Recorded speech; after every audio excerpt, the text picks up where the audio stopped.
Hi to everyone. స్ప్రౌట్స్తో cutlets ఎలా ready చేయాలో చూపించబోతున్నాను. చాలా టేస్టీ అండ్ హెల్తీగా ఉండే కట్లెట్స్ అయితే ఇలా రెడీ చేశాను. చూసేయండి, ఇంకెందుకు ఆలస్యం.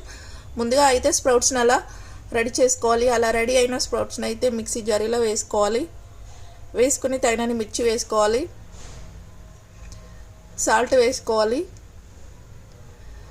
తగినంత ఓమా జీలకర్ర వేసుకోవాలి. వేసుకుని అయితే అలా మిక్స్ పట్టేసుకొని కొంచెం చిల్లీ పౌడర్ వేసుకొని కట్ చేసి పెట్టుకున్న ఆనియన్స్, కరివేపాకు, కొత్తిమీర వేసుకొని అయితే కలిపేసుకోవాలి. పక్కన ప్యాన్ పెట్టేసుకొని ఆయిల్ పోసుకొని అయితే కట్లెట్స్ అయితే అలా వేసేసుకోవాలి. లో ఫ్లేమ్లో అయితే ఇలా కట్లెట్స్ అయితే ఫ్రై చేసుకోవాలి.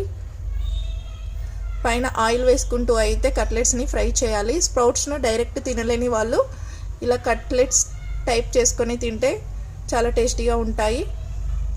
స్ప్రౌట్స్ చాలా హెల్తీ కూడాను. ఈ వీడియో మీకు నచ్చినట్లయితే please share and subscribe my channel.